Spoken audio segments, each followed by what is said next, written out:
brother. Cerita diawali dengan memperlihatkan seorang komandan militer Amerika bernama James Reese yang sedang menghadiri pemakaman rekan-rekan satu timnya yang gugur saat menjalani sebuah misi. Jadi 2 minggu yang lalu, sebuah unit pasukan khusus dari Navy SEAL yang dipimpin oleh Reese mendapat sebuah misi besar untuk menetralkan pasukan teroris di wilayah pinggiran pantai Suriah. It's gonna be a dark one. And let's eat. Dengan berbekal informasi intelijen yang sudah valid, Reese lalu memimpin pasukannya menjalani misi tersebut seperti biasa. Namun yang awalnya memang tampak lancar jaya tanpa kendala sedikitpun, keadaan mulai berubah saat dia dan pasukannya mulai memasuki gorong-gorong yang menjadi jalur mereka untuk keluar masuk. Karena ternyata rute yang seharusnya sudah steril dan aman ternyata bocor hingga akhirnya membuat Reese dan rekan setimnya mulai terpojok.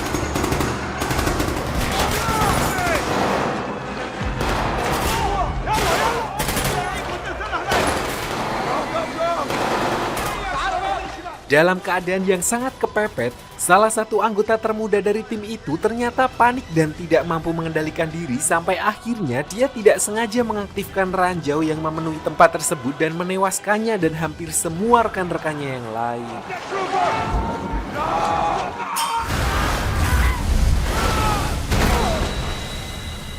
Hanya ada 2 orang yang berhasil selamat dari peristiwa itu termasuk Reese komandan, dan kembalinya ke Amerika pun dia masih harus menjalani interogasi untuk memastikan apa yang sebenarnya terjadi, di mana salah satu dari petugas yang memeriksanya memberikan sebuah rekaman suara yang diambil saat kejadian.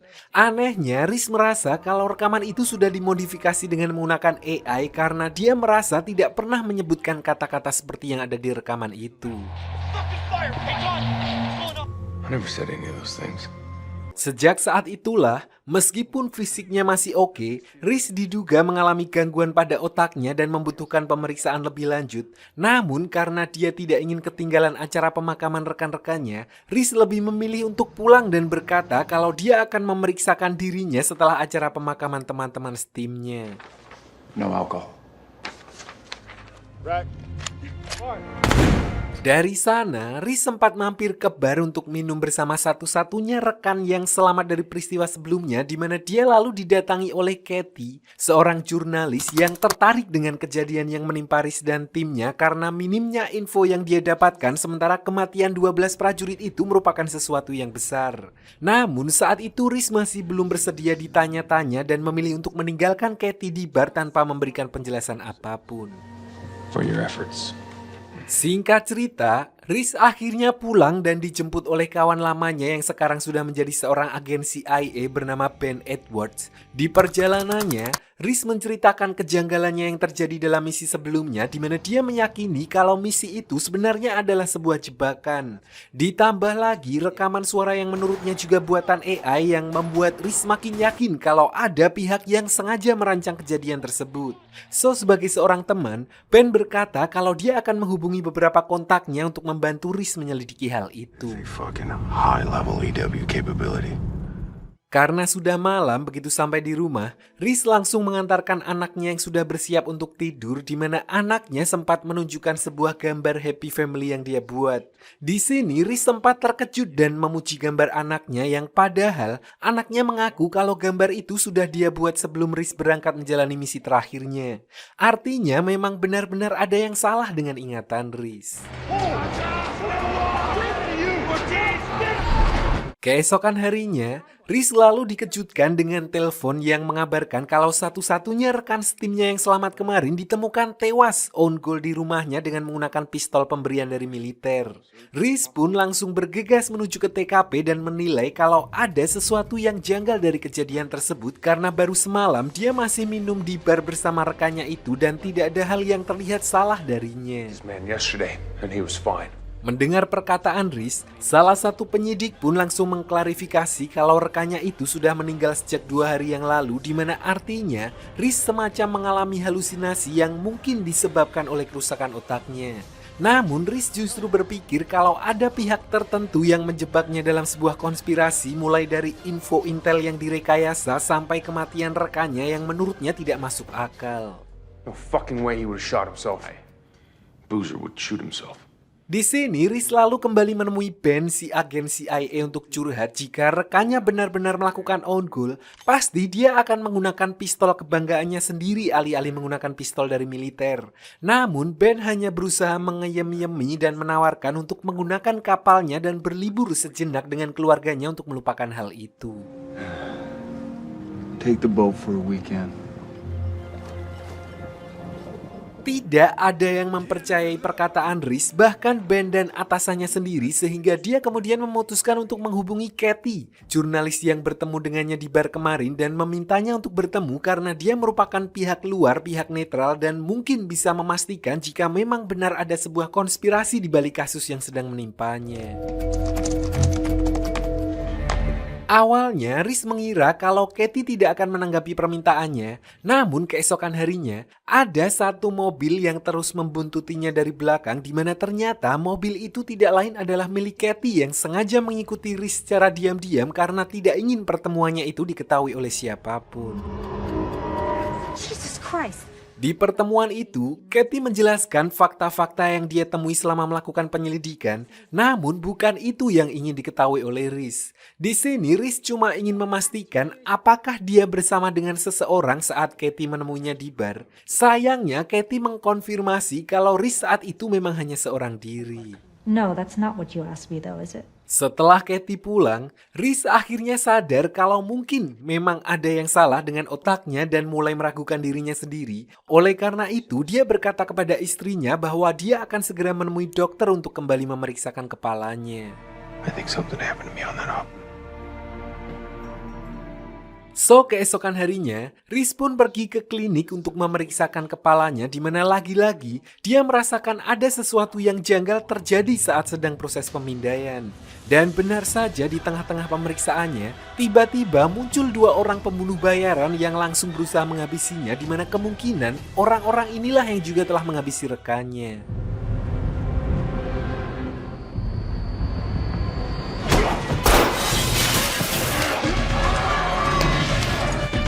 Beruntung dengan pengalamannya sebagai komandan pasukan khusus, Riz mampu mengatasi kedua orang itu, bahkan menghabisi salah satunya dan sempat melukai tangan seorang lainnya sehingga mereka tidak mampu lagi melawan Riz dan memutuskan untuk kabur dari tempat tersebut. Anehnya, di sini Riz menyadari kalau pistol yang digunakan oleh orang tersebut adalah miliknya sendiri yang sebelumnya dia simpan di dalam berangkas di rumahnya, yang artinya siapapun pihak yang menyerangnya barusan juga telah berhasil membobol rumahnya. So, tanpa membuang banyak waktu, Riz pun langsung bergegas pulang ke rumah karena khawatir dengan keselamatan anak dan istrinya. Sayangnya, apa yang ditakutkan Riz ternyata benar-benar terjadi karena begitu sampai di rumah, dia menemukan mereka berdua sudah tergeletak di lantai dalam keadaan tewas tertembak, yang mana hal itu tentu saja membuat dirinya hancur berkeping-keping.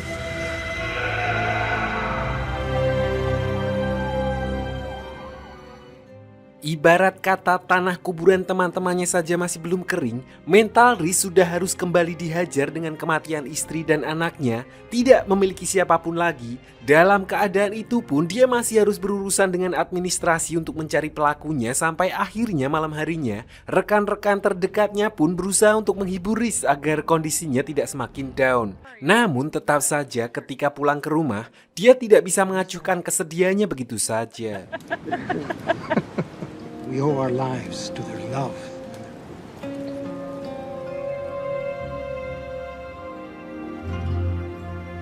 Keesokan paginya, Riz kembali didatangi oleh seorang agen penyidik bernama Holder nggak pakai HP yang ditugaskan untuk menangani kasus keluarga dan rekannya yang on call tempo hari. Saat itu dia menanyakan soal senjata yang digunakan pelaku dalam penyerangan sebelumnya yang menurut Riz diambil dari berangkas miliknya. Padahal berangkas itu hanya bisa dibuka dengan menggunakan sidik jari Riz, sehingga Holder di sini jadi agak ragu dengan cerita yang disampaikan oleh Riz. Not downrange, and there's a process back home. Dari sana, Riz lalu menemui kedua atasannya, Admiral Pilar dan Komandan Bill untuk mencari dukungan karena dia merasa tidak ada orang yang mempercayainya. Riz yakin kalau semua kejadian ini pasti ada hubungannya dengan jaringan teroris Timur Tengah yang sebelumnya mencoba untuk menghabisinya. Oleh karena itu, dia meminta atasannya itu untuk memberikan perhatian khusus kepada kelompok teroris tersebut. Qualified to handle meeting with the admiral. I called ahead. Sayangnya, Pak Admiral di sini justru menyalahkan Riz yang dianggap sedang mengalami gangguan mental, membuatnya jadi agak paranoid dan mengalami halusinasi. Dia bahkan mengatakan kalau Riz masih beruntung dia tidak dipecat dari pekerjaannya karena mereka masih kasihan dengannya. Seketika itu juga, Riz langsung nyolot dan mencekik Pak Admiral. Beruntung dia segera sadar dan pergi meninggalkan tempat tersebut. Di sisi lain, diperlihatkan Kathy, si wartawan yang pergi menemui agen Holder dan mengaku kalau dia punya informasi mengenai Riz. Di sini, Kathy menawarkan diri untuk bersaksi, namun hanya jika Holder bersedia untuk berbagi informasi dengannya mengenai tempat kejadian perkara di rumah sakit. Off the record. Holder akhirnya membawa Kathy ke TKP dan memberitahukannya tentang kemungkinan kronologi yang terjadi di tempat itu. Anehnya meskipun Riz mengaku kalau dia telah menghabisi salah satu dari penyerangnya dan memang terjadi baku tembak di sana, namun Holder sebagai yang pertama tiba di TKP justru mengatakan yang sebaliknya karena dia tidak menemukan adanya satupun jasad di tempat itu. Terlebih semua peluru yang ditembakkan adalah milik Riz sendiri. Hal itulah yang membuat Holder bingung antara memang benar-benar ada pihak yang ingin menghabisi Riz atau semua itu hanya terjadi di kepala Riz, halusinasi efek dari cedera otak yang dialaminya. Dari sana, Kathy lalu pergi menemui Riz di rumahnya untuk meminta penjelasan karena berdasarkan informasi yang barusan dia dapat, tidak ada jasad di TKP yang artinya pengakuan Riz bisa dianggap fiktif. Karena itu, Kathy lalu meminta persetujuan Riz untuk mengambil laporan hasil scan otak yang sebelumnya dia lakukan agar dia bisa membantunya memecahkan kasus tersebut. Scan could help our case. Your troop has alternated between 6 months. Awalnya Riz sama sekali tidak tertarik dengan tawaran Kathy. Namun setelah Kathy menyebut nama Holder sebagai yang pertama tiba di TKP, seketika Riz langsung berubah pikiran dan meminta salinan laporan polisi yang dipegang Kathy sebagai barter persetujuan darinya. Tidak hanya itu, Riz juga meminta Kathy untuk tidak menggunakan HP-nya lagi dan sebagai gantinya, dia memberikan HP tanpa STNK yang tidak bisa dilacak khusus untuk berkomunikasi dengannya. Memorize it and then lose it. Setelah Kathy pulang, Riz kemudian langsung memeriksa salinan berkas laporan penyelidikan mengenai kasusnya dan karena Holder mengaku sebagai orang yang pertama yang datang ke sana dan tidak melihat apapun, yang padahal jelas-jelas Riz telah menghabisi salah satu pembunuh bayaran di tempat itu. Dari sini Riz mulai curiga kalau Holder juga ada hubungannya dengan kasus yang menimpanya dan menuliskan namanya sebagai target pertama yang akan dia selidiki. Keesokan harinya, Riz mulai mengumpulkan informasi mengenai agen Holder dan kemudian mendatangi Ben, si agen CIA dan meminta bantuan untuk menyelidikinya. Berdasarkan fakta-fakta yang dia dapatkan, Riz yakin kalau Holder adalah langkah awal dan mereka harus segera mengurusnya. He's the NCIS guy assigned to both mine. What's the plan? Setelah Ben setuju untuk membantunya, Riz kemudian memulai langkah pertamanya dengan berpura-pura jadi bapak-bapak nyari kontrakan dan membaca situasi di sekitar tempat tinggal agen Holder. Dari sini dia lalu berhasil mendapatkan petunjuk mengenai jalur keluar masuk, jenis pintu yang digunakan dan bahkan berhasil membuat duplikatnya untuk membobol tempat tinggal Holder. So setelah semuanya siap, mereka pun membagi tugas. Ben akan mengintai Holder di luar untuk memastikan keamanan, sementara Ben diam-diam menyusup ke tempat tinggalnya dan mendownload semua informasi dari laptopnya untuk menjadi bahan penyelidikan mereka.